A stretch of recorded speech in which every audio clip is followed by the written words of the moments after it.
Hi, I'm Jane, and I'm 16 years old. I live with my twin sister, Janet, my little brother, and my grandma in an old house at the end of the street. The story I'm about to tell you might sound a bit like the spooky stories you hear on TV, but my story really happened. It all started when my parents passed away in a car accident on their way home one late Friday night.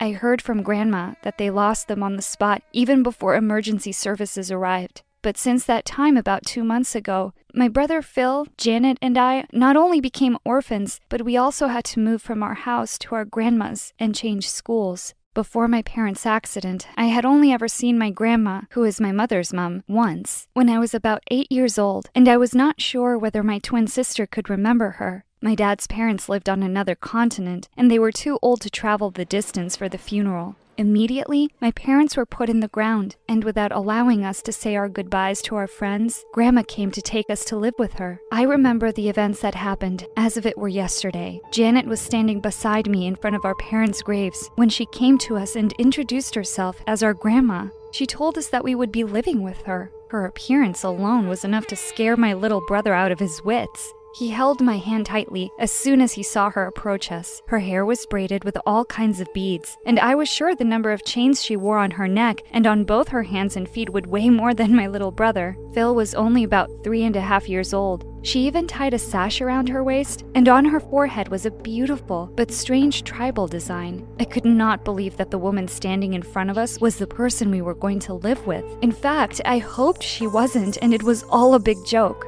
I took one look at my sister, and I knew she felt the same way. If our family friends who knew our parents so well and the police hadn't confirmed who she was, we would never have gone with her. We would have thought that she was some crazy lady who was trying to kidnap us and maybe use us as slaves or sacrifices or something. Yes, she really was that creepy. The death of my parents was the most devastating thing that has ever happened to my brother, Janet, and me. But living with my grandma, changing schools, and having no friends around was almost worse. On getting to her house, the first thought that came to my mind after we entered the house was that my grandma definitely practiced witchcraft.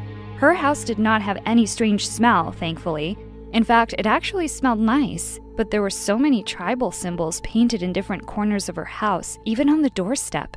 Also, the spooky way she dressed and looked, and the fact that she lived in a very old house, a tad too much away from the other houses closest to it, further convinced me that I was right. It was surprising, though, to find out how caring and sweet our grandma actually was. Aside from some of her really strange ways and her stories about the supernatural, she treated us so well that sometimes we forgot about the loss of our parents. She packed all of our things from our old house. All of them, even the things that were difficult to pack. Janet's whole library of books were brought to her house, and she told us that we didn't have to start school immediately since it was December and the Christmas holiday was drawing near. We did many things with her, like watch movies, bake cookies, and some other cool stuff. Eventually, if I'm being honest, we grew to like her, but something strange usually happened that baffled us.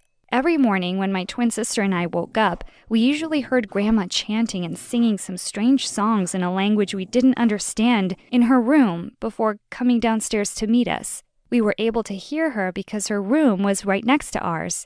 At breakfast one morning, I decided to ask her the meaning of her morning ritual and why she did it. She then went ahead to tell us how she could venture into the supernatural through dreams, and anytime she had a dream she was sure was going to happen, she chanted to clear the way for another the next day. Of course, both my twin sister and I found everything she told us to be ridiculous, so of course we asked her to prove it, and she said she would. The next time she had a dream after chanting and speaking strange words in her room, she came downstairs and told us what her dream was. After she was done telling it, my sister found it funny and burst into laughter, but I did not. My grandma had apparently dreamt of me breaking my leg before the day was over, but I knew that was never going to happen. I then thought, at least I now knew that Grandma's dreams were fake and she was not even close to the supernatural realm. Just to be on the safe side, I was extra careful every time I took a step, and I made sure not to run that day. I decided to stay indoors, for I had made up my mind to prove Grandma wrong. Janet watched me all day because she also wanted to see if Grandma's dream would come true. "Stop scaring me, Janet," I snapped when I couldn't take it anymore. You should be making sure I don't get hurt, not watching me expecting it to happen." Night came, and my legs were still in perfect condition. No slips, no falls, nothing. Throughout dinner, I had a smug look on my face because I could not wait to rub it in Grandma's face that all the chance had been for nothing. I took our plates to the kitchen and headed to my room to sleep. The day was practically over already, and I was right. On my way up the stairs, I got a message on my phone. As I looked at my phone to check it, I don't really know what happened. The next thing I noticed was an insane pain, and I found myself twisting and turning in agony on the floor. Apparently, I had broken my leg, and my grandma was already prepared for it. Until today, I still do not know how I slipped, but I did slip, and I had to wear a cast for ages. From that day onwards, every morning we would ask Grandma what her dream was the night before, and it would come true that day. Every single one of them. From things about the weather to things about our neighbors we were not supposed to know, the kinds of dreams she had were endless. They were always so accurate. Janet and I even started to think of how we could make money from telling people things they did not know but needed to know would happen. It was fun, until one day when Grandma had a dream, and it was not a fun one. She herself was shaking as she came downstairs before she told us. When she did, we started shaking too. She said she saw a hooded man dressed in black come into our house and attack us. Every dream Grandma had ever had come true, so we were all sure this would too. I immediately wanted us to call and inform the police, but both Janet and Grandma were against it because they were sure that the police would not believe us. We then all wondered what we would do to protect ourselves. I had tried it the first time Grandma had a dream about me and it didn't work, so that made it even scarier. If we left the house, he might wait for us to come back. So we all decided that the best thing to do was to get extra security for our house. That day, we changed the doors into stronger ones and doubled all the locks.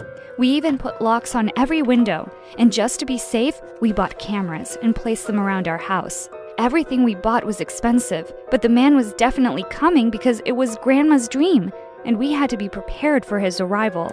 As soon as we finished installing all the precautions we bought, that evening, it started raining cats and dogs, and it refused to stop.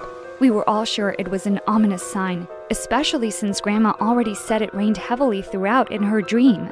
All three of us did not do anything but stare at the screen connected to the cameras for hours, while constantly checking up on Phil to make sure he was okay and asleep.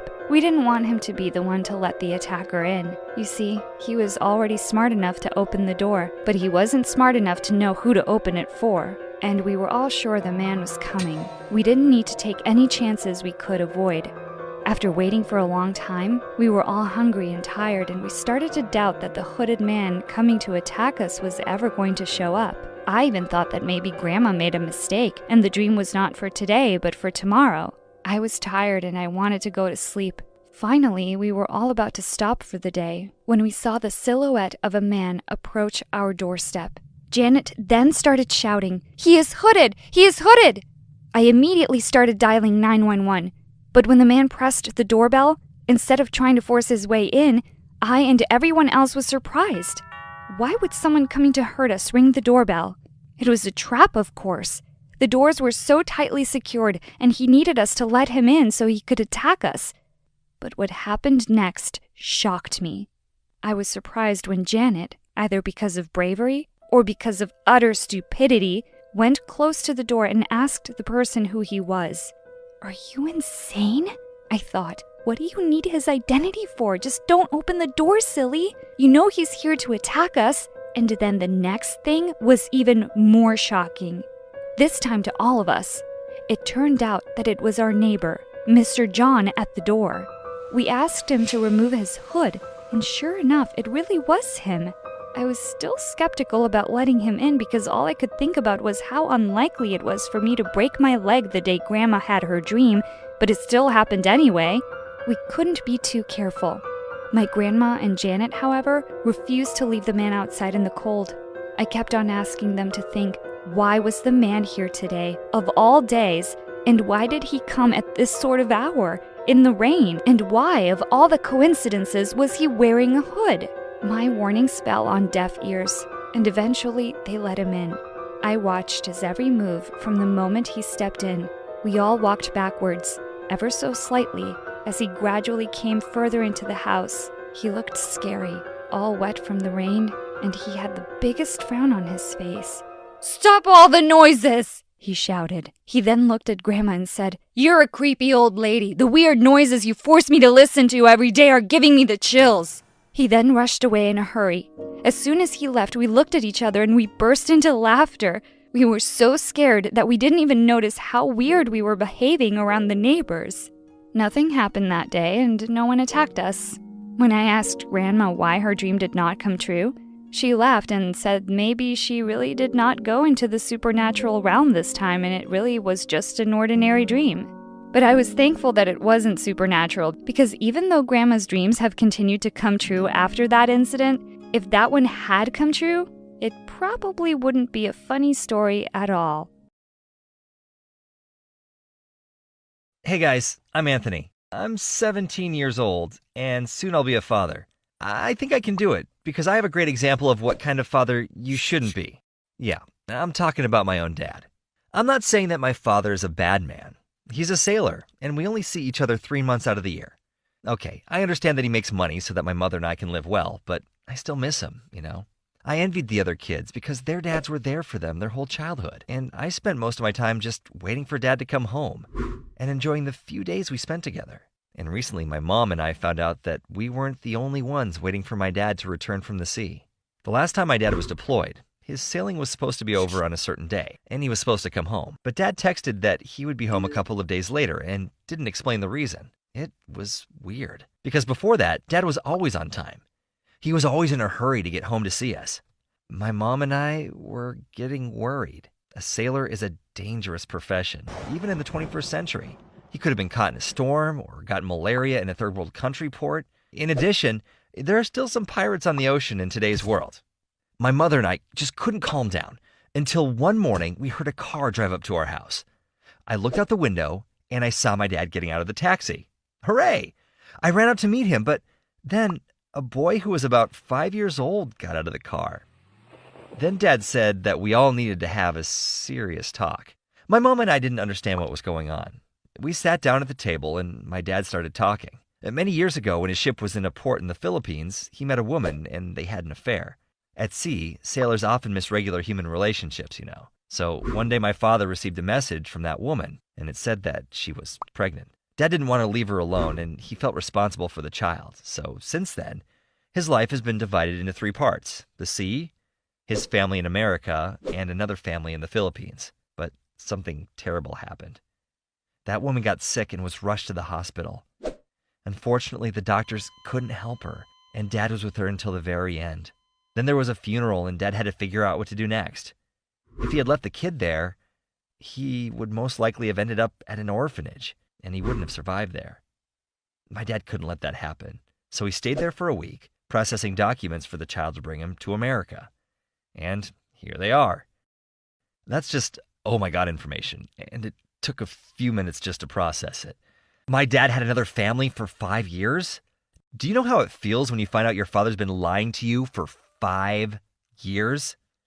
I can't even begin to imagine how my mother felt. A woman who was faithful to him for all these years. She dutifully waited on the shore until my father returned from his deployments, and now she found out that for the past 5 years he loved another woman. Of course, then the fighting started. Dad was sitting silently and listening to everything that my mom shouted at him. He understood what he had done, and now he had to deal with the consequences. I didn't want to be in the same room with him anymore, so I left and sat on the couch. I tried to think about what the hell was going on. When I looked up, I saw this boy standing in front of me, and he was scared. The boy didn't speak English, so he didn't understand what was happening and just covered his ears with his hands. He probably thought we were crazy, just yelling at each other. I felt sorry for him because I'm an adult and I can deal with family problems, but he's too small and he's already been through the loss of his mother. I wanted to calm him down. I pointed my finger at myself and I said, "Anthony,